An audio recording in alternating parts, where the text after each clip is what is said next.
غریب آدمی ہے، اس نے اپنے بچے کو عالم بنایا اور ملتان کے بڑے مدرسے میں پڑھایا۔ تو میں شام کو بیٹھا تھا تو وہ میرے پاس اپنے بیٹے کو لے کر آیا، مجھ سے کہنے لگا مولوی صاحب اے میرا پتر پڑھیا تو ہے پر کڑیا کوئی نہیں۔ ایک ان پڑھ باپ نے تجزیہ کر کے دے دیا دو لفظوں میں، ایک پڑھیا تو ہے پر ایک کڑیا کوئی نہیں۔ مطلب کیا تھا؟ ان پڑھ جاہل، اس کے پاس تو بڑے مدرسے کی سند ہے، ابھی ہم بھی سند دینے والے ہیں، تو کیا سند دینے سے کوئی عالم بن جاتا ہے؟ ایک ان پڑھ باپ کہہ رہا نہیں اے جاہل ہے، ان پڑھ ہے۔ کیا کر دیا ہے مولانا صاحب؟ پڑھیا تو ہے پر ایک کڑیا کوئی نہیں۔ میں کہا کیوں؟ کہ ان کا ماں نال گل کرن دا ول نہیں آਉਂدا، ان پیو نال گل کرن دا ول نہیں آਉਂدا، کھاون نوں آਉਂدا ہے، وڈھن نوں آوندا ہے، تے یہ کی پڑھیا ہے؟ تے انہیں آ چٹا ان پڑھ۔ یہ ایک بالکل دیہاتی ان پڑھ آدمی کا تجزیہ ہے، اتنا خوبصورت تجزیہ ہے جو میں بات آپ کو علمی دلائل سے بتاؤں گا۔ اس نے اپنی فطرت کی پکار سے مجھے جواب دیا ہے کہ جس کو ماں سے بات کرنے کا سلیقہ نہ ہو، جس کو باپ سے بات کرنے کا سلیقہ نہ ہو، تو اس نے کیا پڑھا؟ ہوتا ان پڑھ ہے، چٹا انگوٹھا چھاپ۔ تو علم کا ایک درجہ جو جاننا ہے، جاننا اگرچہ جاننا بھی فرض ہے کہ جانو کو تو عمل آئے گا، ابھی تو جانا ہی کوئی نہیں۔ ساری زندگی پڑھنے کا ذوق، ویسے تو پڑھنے کا ذوق ہی ختم ہو گیا۔ میں تو اب دنیا پھر کے دیکھ لیے، بڑے بڑے گھروں میں ایک کتاب نظر نہیں آتی، ہاں اخباروں کا ڈھیر لگے ہوئے ہیں، رسالوں کا ڈھیر لگے ہوئے ہیں، کوئی اللہ کی کتاب، کوئی اللہ کے نبی کی کتاب، ویلے گھر، کہیں کوئی نظر آتا ہے۔ ایک درجہ پڑھنے کا ہے کہ میں جانوں میرا اللہ مجھ سے کیا چاہتا ہے، پھر اس سے اگلا درجہ جس پر جا کر میں علم والا بھی بنتا ہوں وہ ہے اس کے مطابق میرا عمل ڈھل جائے، اس کے مطابق میری زندگی ڈھل جائے، تو تب جا کر میں اللہ کی نظر میں علم والا بنوں گا۔ ہمارے مدرسے کی سند لینے سے اللہ کی نظر میں علم والا کوئی نہیں بن سکتا۔ اللہ کی نظر میں علم والا وہی ہوگا جو اس علم کے مطابق اپنے آپ کو ڈھال چکا ہوگا۔ جو اس میں ڈھلے گا وہ علم والا ہے، جو نہیں ڈھلے گا وہ سند لے کر بھی جاہل ہے۔ تو اس سے اگلا درجہ ہے کہ جو کچھ قرآن کہہ رہا ہے وہ زندگی اس کے مطابق ہو، جو اللہ کا رسول بتا رہا ہے زندگی اس کے مطابق ہو۔ ابھی ایک لمبا نظام ہے، میں اس کو 2 حدیثوں میں مختصر کر کے بیان کر دیتا ہوں کہ پورے قرآن اور پوری نبی پاک صلی اللہ علیہ وسلم کی سیرت کا خلاصہ 2 حدیثیں ہیں، 2 حدیثیں اور آپ کی آخری نصیحت کی 2 باتیں ہیں۔ پورا دن اس کو تفصیل سے پڑھو، اجمال سے پڑھو۔ ہم مدرسوں میں تفصیل سے پڑھاتے ہیں، علماء نے مختصر کتابیں لکھ کر اردو میں اس کا اجمالی طور پہ کر دیا کہ بھئی لوگ اس کو سیکھ لیں، پڑھ لیں۔ دین وہ طریقہ زندگی ہے جس کو حضرت محمد صلی اللہ علیہ وسلم اللہ سے لے کر آئے۔ وہ حضرت محمد صلی اللہ علیہ وسلم کا ذاتی نہیں، وہ آپ کا بھی ذاتی نہیں، اللہ نے دیا۔ اللہ نے آپ کو نبوت عطا فرمائی اور پھر ایک علم دیا، پھر اس علم کے مطابق زندگی کا ایک طریقہ دیا، پھر اس کا نام اللہ نے قرآن میں اسلام رکھا، اور پھر اللہ تبارک و تعالیٰ نے اپنے حبیب کو حکم دیا کہ میرے بندوں کو اس اسلام پہ چلاؤ اور ان کو سکھاؤ۔ تو اسلام، انسان جنگل میں نہیں رہتا ہے، معاشرے میں رہتا ہے، وہ انسان اکیلا نہیں رہتا ہے، افراد کے ساتھ رہتا ہے۔ اس کی زندگی کے 2 پہلو ہیں، ایک اللہ کے ساتھ ہے، ایک اللہ کے بندوں کے ساتھ ہے۔ سارا دین 2 چیزوں میں، 2 حدیثوں میں، ایک میرا معاملہ اللہ کی ذات سے ہے، ایک معاملہ بندوں کے ساتھ ہے۔ جو اللہ کے ساتھ معاملہ ہے وہ حقوق اللہ، جو بندوں سے معاملہ ہے حقوق العباد۔ ایک اور تعبیر، جو میرا اللہ سے معاملہ ہے وہ ہے عبادت، اور جو میرا بندوں سے معاملہ ہے وہ ہے اخلاق۔ اب میرے نبی کی ساری زندگی کی محنت کا خلاصہ 2 حدیثیں ہیں، قرآن کا نچوڑ اور نبی پاک صلی اللہ علیہ وسلم کی احادیث مبارکہ 10 لاکھ احادیث اور 30 پاروں کا نچوڑ 2 حدیثیں ہیں۔ بنی الاسلام علی 5، اسلام کی بنیاد 5 چیزوں پر ہے، 5 چیزوں پر ہے۔ ایک کلمہ ہے، ایک نماز ہے، ایک روزہ ہے، ایک زکوٰۃ ہے، اور 5واں حج ہے۔ یہاں اس حدیث پاک میں اسلام کو ایک گھر سے تشبیہ دی گئی ہے کہ اسلام کی بنیاد، اسلام تو صفات کا نام ہے نہ کہ کسی روڑے اور پتھر کا نام ہے، لیکن لفظ بنیاد نے اسلام کو ایک گھر سے تشبیہ دی ہے، گھر۔ اور گھر کہاں سے بنتا ہے بھائی؟ بنیاد سے۔ مسجد ہو یا مندر ہو، گھر ہو یا دفتر ہو، کہاں سے شروع ہوتا ہے؟ بنیاد سے شروع ہوتا ہے۔ بنیاد نہ ہو گھر کھڑا نہیں ہو سکتا، مسجد نہیں کھڑی ہو سکتا، دفتر نہیں کھڑا ہو سکتا، دکان نہیں کھڑی ہو سکتی۔ گھر شروع کرنے کے لیے کیا ہے؟ بنیاد، بنیاد۔ تو میرے نبی نے فرمایا اسلام کس کے اندر زندہ ہوگا؟ جو پہلے بنیاد بنائے۔ بنیاد کیا ہے؟ اللہ پر یقین، لا الہ الا اللہ محمد الرسول اللہ۔ لا الہ الا اللہ اندر میں ہوتا ہے، محمد الرسول اللہ باہر ہوتا ہے۔ جب لا الہ الا اللہ اندر میں جگہ پکڑ لیتا ہے تو محمد الرسول اللہ درخت کی طرح باہر نکل آتا ہے۔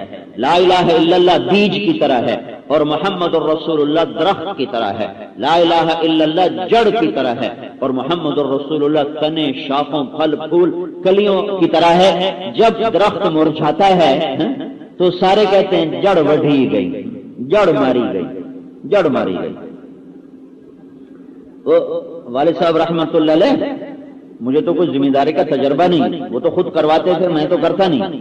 تو وہ ہمارے کئی باغ میں پودے سوکھ رہے تھے، تو انہوں نے اس کی ساری شاخیں کٹوا کر اس کی مٹی، زمین اور جڑوں سے ساری مٹی نکلوا کے ساری جڑوں کو ننگا کر دیا، پھر اس میں کوئی چیز بھروائی، پتہ نہیں کیا تھا، پھر اس کو برابر کر کے پانی لگا دیا۔ 2 سال کے بعد سارا درخت زندہ ہو کے ہرا بھرا ہو گیا۔ کیا ہوا؟ کہ پتر دی جڑ اچ بیماری آئی، جڑ اچ۔ تو جب لا الہ الا اللہ اندر میں کمزور پڑتا ہے تو محمد رسول اللہ کا درخت باہر مرجھانا شروع ہو جاتا ہے۔ اب یہ آدمی گالیاں کیوں دے رہا ہے؟ اندر لا الہ الا اللہ کچا ہو گیا ہے۔ یہ غیبت کیوں کر رہا ہے؟ یہ جھوٹ کیوں بول رہا ہے؟ یہ غلط کیوں تول رہا ہے؟ یہ غلط کیوں ناپ رہا ہے؟ یہ کچے رنگ کو پکا کیوں بتا رہا ہے؟ یہ سود کیوں کھا رہا ہے؟ یہ زنا کیوں کر رہا ہے؟ یہ شراب کیوں پی رہا ہے؟ یہ گانے کیوں سن رہا ہے؟ یہ نشہ کیوں بیچ رہا ہے؟ یہ اذان سن کے مسجد کیوں نہیں جا رہا؟ یہ رمضان دیکھ کے روزے کیوں نہیں رکھ رہا؟ یہ تراویح کیوں نہیں پڑھ رہا؟ یہ سارے پھل پھول ہیں، کلیاں ہیں جو حضرت محمد صلی اللہ علیہ وسلم کی زندگی ہے، اس کو میں نے درخت سے تشبیہ دی کہ یہ سارا کچھ مرجھا گیا ہے۔ کیوں؟ لا الہ الا اللہ اندر میں جڑ پکڑنے کی بجائے اندر میں سے اکھڑ چکا ہے، وہ اندر سے اکھڑ گیا۔ تو عرب ہو یا عجم ہو، تیرا لا الہ الا ہے لغت غریب جب تک تیرا دل نہ دے گواہی۔ جب لا الہ الا اللہ اندر سے اندر اس کی جڑ اکھڑتی ہے نا تو پھر باہر سارا درخت وہ کملانا شروع ہوتا ہے، بعض اوقات سارے درخت کا وجود ہی ختم ہو جاتا ہے۔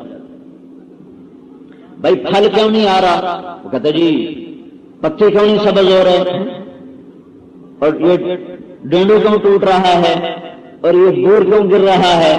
تو وہ پھر تلاش کرتے ہیں تو نیچے ہی کوئی مرض نظر آتا ہے۔ وہ اوپر بھی ہوتے ہیں، وائرس لگتا ہے اور وہ بیماریاں لگتی ہیں، لیکن جب درخت خشک ہوتا ہے تو نیچے سے جڑ کمزور ہوتی ہے۔ تو لا الہ الا اللہ دل میں جب جگہ پکڑتا ہے تو محمد الرسول اللہ صلی اللہ علیہ وسلم درخت کی شکل میں پوری زندگی پہ چھا جاتا ہے۔ پھر وہ آدمی، وہ عورت نظر آتی، یہ کسی کے ماننے والی ہے، وہ مرد نظر آتا ہے، یہ کسی کے پیچھے چلنے والا ہے۔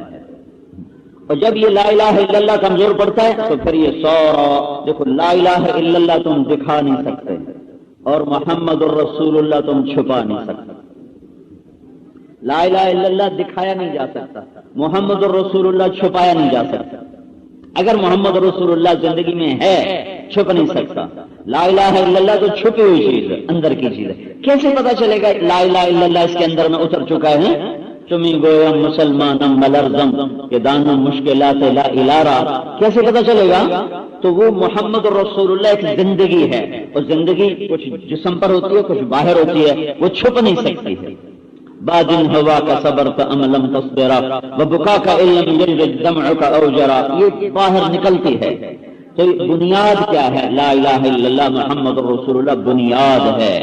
پھر اس کے ساتھ نماز اور روزہ ہے، پھر زکوٰۃ اور حج مالداروں کے لیے ہے، پھر کلمے کے بعد نماز ہے۔ نماز جو آدمی نماز کے عادی ہو جاتے ہیں نا، مرد عورت، وہ نماز پڑھنے تک مطمئن ہوتے ہیں، وہ نماز کو خوبصورت بنانا چھوڑ دیتے ہیں کہ میں نماز میں سونا پڑی ہے۔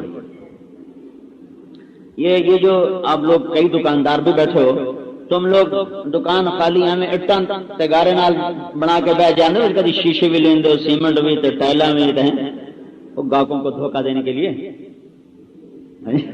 نہیں بڑھیا میں لٹن لاؤ تو کچا رنگ پکا نظر آئے تو پھول رکھو بوٹے رکھو کہ دکان کا خوبصورت ہونا گاہک کو کھینچتا ہے۔ کوئی دکاندار ایسے اینٹیں کھڑی کر کے نہیں بیٹھتا، اس کو سیمنٹ کرتا ہے۔ پھر اس کو میں ایک دفتر میں گیا، ہمارے دوست اتنا پیسہ لگایا ہوا، میں نے کہا اتنا پیسہ دفتر پہ کیوں لگایا؟ کہا یہ سارا ہمارا سارا کاروبار ہے گوروں کے ساتھ۔ وہ جب آتے ہیں تو سب سے پہلے دیکھتے ہیں اس کا دفتر کیسا ہے، تو یہ دفتر ہماری تبلیغ ہے کہ اس سے وہ ہمارے خریدار بنتے ہیں۔ اگر یہ خوبصورت نہ ہو تو ہمارا خریدار نہیں بنتا۔ تو ہم چیزوں کو خوبصورت بنانے کی کوشش میں لگے رہتے ہیں، لیکن نمازی عورت نمازی مرد جب نمازی بن جاتا ہے تو پھر نماز کو خوبصورت بنانا چھوڑ دیتا ہے کہ نماز خوبصورت پڑھو، میری نماز میں ایسی کشش ہو کہ میرا اپنا دل نماز میں لگے۔ خود نمازی نماز سے بیزار ہوتا ہے، خود نمازی نماز سے بیزار۔ پڑھو یار کہ نہیں مغرور لگے ہیں۔ اور میرے نبی نے کہا میری تو آنکھوں کی ٹھنڈک نماز ہے، میری آنکھوں کی ٹھنڈک نماز ہے۔ تو دوسری بنیاد نماز ہے۔ نماز کیسی نماز؟ جب اللہ اکبر کوئی مرد عورت کہے تو پھر اللہ کے سوا کوئی بیچ میں داخل نہ ہو سکے۔ دیکھو آپ سب، میں جو آپ کے سامنے بیان کر رہا ہوں نا، آپ میری طرف متوجہ ہو اس لیے بیان کر رہا ہوں۔ انہیں تو اسی چھت ویکھنی شروع کر دے ہو تو میرا بیان تو بند ہو جائے۔ حالانکہ میں انسان ہوں، عام انسان ہوں تمہارے جیسا، لیکن میرے اندر اتنی غیرت ہے کہ اگر تم میری طرف دیکھنے کے بجائے تجھے پکھے ویکھنے شروع کر دو، چھتاں دا بیل بوٹے ویکھنے شروع کر دو تو میں آخسا بڑے بدتمیز بندر، میں بیان کرنا ہی کوئی نہیں۔ بیوی سے بات کر رہے ہو، بیچ میں موبائل کی گھنٹی بجی، تم نے موبائل سن لیا تو بیوی تھوڑی سر نو آ جاتی، ایک تو تیرے فون ہی میرا سر کھا گیا، میری گل ہی نہیں تو سننا، کبھی تو میری سن لئی کر۔ یہ ہو رہا ہے کہ نہیں ہو رہا ہے؟ کیوں؟ کوئی ناجائز کام تو نہیں ہوا ہے؟ ہاں ایک کام ہوا ہے کہ تیری توجہ ادھر نہیں رہی۔ توجہ کی طلب، توجہ کی طلب ایک انسانی تقاضا ہے، ایک انسانی فطرت ہے۔ تو جب بندہ کہتا نا اللہ اکبر، کوئی مرد عورت، تو ساتوں آسمان کے دروازے اس کے لیے کھل جاتے ہیں اور عرش کے دروازے بھی کھل جاتے ہیں، اور اللہ اپنے بندے اور بندی کو دیکھ کر خوش ہوتا ہے کہ آ گیا مجھ سے بات کرنے۔ تم بڑی مشکل سے صدر کے پاس پہنچو ٹائم لے کر، ہیں کتنی مشکل سے یہ لوگ ٹائم دیتے ہیں۔ اس نے ٹائم دیا، بلایا، تمہیں سامنے بٹھایا، ہاں جی فرمائیے کیا بات ہے۔ تم اس کا اوپر دیکھنا شروع کر، جناب کڑیاں کتوں آئی ہیں، تو وہ تمہیں جوتے لگوا کے باہر بھجوا دے گا، مارو نام مراد میں، میرا ٹائم ضائع کر رہے ہیں۔ شہنشاہ اعظم نے تمہیں وقت دیا، اللہ کی مرضی کے بغیر نہ عورت مسلح پہ جا سکتی، نہ مرد مسجد میں آ سکتا ہے۔ کہ میرا بندہ آ میرے نال تھوڑی گل کر لگی ہے۔ اب تم نے کہا اللہ اکبر، اللہ کی قسم عرش تک سارے دروازے کھل گئے اور اللہ تمہاری طرف متوجہ ہو گیا، اور اللہ کا میرا بندہ ہے، جنت تک کے دروازے اللہ تک کھول دو، جنت کے دروازے کھول دو، جنت کی حوروں کو بھی دکھاؤ کہ میرا بندہ نماز پڑھ رہا۔ اور یہ نماز پڑھتے پڑھتے اللہ اکبر کہتے ہی اپنی کپاس میں چلا گیا، یعنی اپنی سبزی میں چلا گیا، ماموشیر بازار واپس دوڑ گیا۔ تو پھر اللہ کہتا ہے ابن آدم الی من تلتفت الی من هو خیر منی، میرا بندہ میں تو تیرے لیے متوجہ ہوا تھا، مجھ سے کوئی اور اچھا تھا جس کی طرف تو چلا گیا۔ وہ اللہ جو غنی، وہ اللہ جو سمد، وہ اللہ جو بے نیاز، وہ اللہ جس سے کسی کے سجدے کی پرواہ نہیں، کسی کے کفر کی پرواہ نہیں، کسی کے شرک کی پرواہ نہیں، کسی کے ایمان کی پرواہ نہیں، وہ اللہ جو کائنات کے سجدوں سے بڑا نہیں ہوتا، کائنات کے نافرمانی سے چھوٹا نہیں ہوتا، پر یہ اس کا پیار ہے، حاجت نہیں، پیار ہے، پیار۔ کہتا میرے بندے میرے سے اچھا کون ہے جدھر تو چلا گیا ہے، میں تیری طرف ہوں تو میری طرف آ۔ جب آدمی کہتا نا الحمدللہ رب العالمین اور اس کی توجہ اللہ کی طرف ہوتی ہے تو اللہ جواب میں کہتا ہے حمدنی عبدی۔ آپس میں بات ہو رہی ہے، بات ہو رہی ہے۔ حضرت علی فرمایا کرتے تھے جب میرا جی چاہتا میں اللہ سے بات کروں تو میں نماز پڑھتا ہوں، جب میرا جی چاہتا ہے میری اللہ کی میری بات ہو جائے تو میں نماز پڑھتا ہوں، اور جب میرا جی چاہتا ہے کہ اللہ مجھ سے بات کرے تو میں قرآن پڑھتا ہوں۔ قرآن اللہ کی گل ہے نا، جب میرا دل چاہتا ہے کہ اللہ مجھ سے بات کرے تو میں قرآن پڑھتا ہوں، اور جب میرا دل کرتا ہے میں اللہ سے بات کروں تو پھر میں نماز پڑھتا ہوں۔ تو جب آدمی کہتا ہے الحمدللہ رب العالمین، اللہ جواب میں کہتا ہے حمدنی عبدی، میرا بندہ میری تعریف کر رہا ہے، یہ بالکل باقاعدہ جواب آتا ہے۔ پھر کہتا ہے الرحمن الرحیم، تو اللہ جواب دیتا ہے اثنا علی عبدی، میرا بندہ میری ثنا بیان کر رہا ہے۔ پھر یہ کہتا ہے مالک یوم الدین، تو اللہ جواب دیتا ہے مجدنی عبدی، میرا بندہ میری عظمت بیان کر رہا ہے، میری ہیبت بیان کر رہا ہے۔ پھر یہ کہتا ہے ایاک نعبد و ایاک نستعین، تو اللہ تعالیٰ جواب دیتا ہے ھذا بینی و بین عبدی ولعبدی ما سأل، یہ بات میرے اور میرے بندے کے درمیان ہے، ایاک نعبد میرے لیے، ایاک نستعین میرے بندے کے لیے، اور میرا بندہ مانگ کیا مانگتا ہے، کیا مانگتا ہے؟ پھر اللہ کہتا مانگ، کوئی اور روٹی نہ مانگی، اس لیے ہدایت مانگی کہ میرے خزانے کھل گئے تیری اس دعا سے، اہدنا الصراط المستقیم، یا اللہ ہدایت دے دے، ہدایت دے دے۔ ہدایت وہ دولت ہے جس کا مانگنا فرض قرار دے دی، جب مانگو تو باقی کسی چیز کا مانگنا فرض نہیں، ہدایت کا مانگنا فرض ہے۔ تو جب آدمی ایسی نماز پڑھتا ہے نا تو پھر اللہ کہتا ہے چل میں نے تمہیں دے دی، لیکن وہ کتنا محروم ہے۔ بے نمازی کا رونا کیا، جو نماز نہیں پڑھ رہا میں اس کا کیا، اس کے لیے تو خون کے آنسو بھی اس کے نقصان کی تلافی نہیں کر سکتے۔ میں نمازی کے لیے رو رہا ہوں، نمازی جس کو کبھی خیال نہیں آیا کہ میں نماز خوبصورت بناؤں۔ یہ پیٹرول پمپ والوں نے پیٹرول پمپ کیسے خوبصورت بنائے ہوئے ہیں، خالی تیل ہی بیچنا ہے تو مٹی کا تیل لایا ہوتا ہے، تیل بیچنا ہے نا، لیکن اس کے لیے خوبصورت کیوں بنایا ہوا ہے؟ حسن پرستی انسان کے اندر ہے۔ تو نماز کو خوبصورت بنانے کا نہ خیال، نہ دھیان، نہ توجہ، نمازی سے گلا ہے، بے نمازی تو بیچارہ پڑھتا ہی نہیں۔ تو جب یہ نماز کے اندر سے باہر نکلتا ہے تو پھر اللہ کہتا ہے میرا بندہ کدھر جا رہا ہے، کوئی مجھ سے اچھا نظر آیا ہے؟ یہ صدا 3 دفعہ آتی ہے، 3 دفعہ۔ جب تینوں دفعہ یہ نہیں متوجہ ہوتا تو اللہ تعالیٰ کہتا ہے اچھا حاضری لگا دو، یاری نہیں لگ سکتی۔ دیکھو نا اللہ کڈا کریں گے، حاضری پھر بھی لا چھڑ جائے۔ ہم تو اپنے نوکر کی حاضری نہیں لگا سکتے، ہم تو اس کو ویسے چھٹی کرا دیں گے، وہ کہتا حاضری لا دو، یاری نہیں لگ سکتی۔ بنیاد، یہ اسلام کی بنیاد ہے، اس کے بغیر گھر نہیں قائم ہو سکے گا۔ گھر بنانا ہے اسلام کا تو بنیاد کرو، بنیاد کیا ہے؟ ایک اللہ سے تعلق بناؤ، وہ جو تمہارے دل پر چھا جائے، اور پھر محمد رسول اللہ صلی اللہ علیہ وسلم سے ایسا تعلق بناؤ کہ تمہاری زندگی میں ایک شعبے میں وہ نمایاں نظر آئے کہ یہ محمدی ہے، یہ غلام محمد ہے۔ پھر نماز ایسی پڑھو کہ جب اللہ اکبر کہو تو پھر اللہ کے سوا کوئی داخل نہ ہونے پائے، تو آپ کے پاس بنیاد آ گئی۔ اب اس بنیاد کا نام اسلام نہیں ہے، لیکن تسی بنیاداں بھر کے آخو جی اے میرا گھر ہے، اگلا اکسی بناونا کدائیں دے، اکسی کی میرا گھر کم لائے تو بنیاد بناونا کدائیں۔ کسی کو دیکھا کہ کوئی بنیاد کو کہے اے میرا گھر ہے، آدھے جو دعا کرو بن جائے، پیسہ کوئی نہیں ہے، لگے ہوئے ہیں بناونا میں۔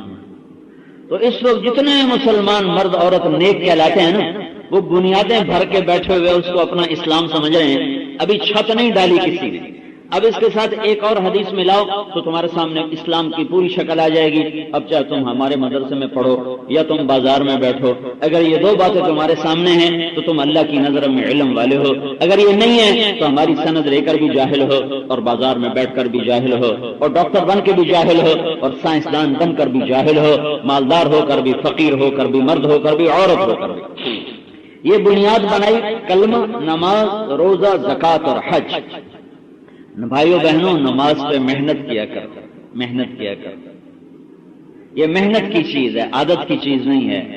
ہر نماز ایسے پڑھو کہ پہلے سے زیادہ خوبصورت، جیسے یہ ذمہ دار کہتے ہیں بھائی کوئی 20 پہلے انہوں نے ڈھیر بات ہوئے ہیں، 40 بجے 50 من جائے، 50 دی 60 ہو جائے، 60 دی 70 ہو جائے۔ تو میں یہ ادھر متوجہ کر رہا ہوں، ایسی نماز پڑھو کہ اگلی پچھلی سے زیادہ خوبصورت ہو، پھر اگلی اس سے زیادہ خوبصورت ہو۔ یہ جو محنت کرے گا مرد عورت، اللہ اس کی نماز کو روشن کر دے۔ ہاں پھر نماز کی محنت کے لیے 2 آسان باتیں ہیں، 2 آسان باتیں۔ ایک نظر کی حفاظت کرو، نظر کو فضول نہ دوڑاؤ تو تمہاری نماز چند دنوں میں خوبصورت ہو جائے گی۔ اور دوسرا تنہائی میں بیٹھ کر قرآن پڑھو اور ذکر کرو تو تمہاری نماز خوبصورت ہو جائے گی. اور یہ ٹیلی ویژن دیکھنا اور یہ ڈرامے دیکھنا اور یہ گانے سننا یہ چھوڑ دو، تمہاری نماز خوبصورت ہو جائے گی. اس کے اوپر اب بنیاد بن گئی، بنیاد کے اوپر اب گھر بنانا ہے. تو اس اب ایک حدیث اور جوڑو تو میرے نبی نے فرمایا انما بعثت لاتمم مکارم الاخلاق، میں دنیا میں آیا ہوں اچھے اخلاق کو مکمل کرنے کے لیے. تمہارے اخلاق مکمل ہو گئے تو تمہارے گھر کی چھت پڑ گئی اور تمہارا گھر بن گیا. اب اپنے گھر میں شفٹ ہو جاؤ. اگر تمہارے اخلاق مکمل ہو گئے تو عبادت کی بنیاد پر دیواروں نے کھڑا ہو کر چھت کو کھڑا کر دیا. اب تمہارا اسلام کا گھر مکمل ہے. اب تم اس میں شفٹ ہو جاؤ. اب اوروں کو دعوت دو، آؤ تو لوگ آئیں گے. تمہاری بنیادوں پہ کوئی نہیں آئے گا. گھر بننے کے بعد لوگ آئیں گے اور تمہاری چھاؤں میں بیٹھیں گے اور ایمان کا کلمہ پڑھیں گے. اخلاق کی تکمیل پر جا کر اسلام مکمل ہوتا ہے. عبادت کی کثرت پر اسلام مکمل نہیں ہوتا ہے. عبادت کی کثرت پر اسلام مکمل نہیں ہوتا ہے. اخلاق کی تکمیل پر جا کر اسلام مکمل ہوتا ہے. وہ اخلاق نہیں تھے تو ان پڑھ باپ نے کہا کہ میرا پتر پڑھیا تو ہے پر کڑیا کوئی نہیں. انہوں پیو نال گل کرن دا ول نہیں، انہوں ماں نال گل کرن دا ول نہیں ہوندا تے پڑھیا تو ہے پر کڑیا کوئی. کیا مطلب کڑیا کوئی نہیں؟ میں نے اس کی سادہ بات کو حدیث سے مدلل کر دیا کہ اچھے اخلاق کا نام ہے کڑیا ہونا، کڑ جاؤنا. یہ اچھے اخلاق کا نام ہے کڑ جاؤنا.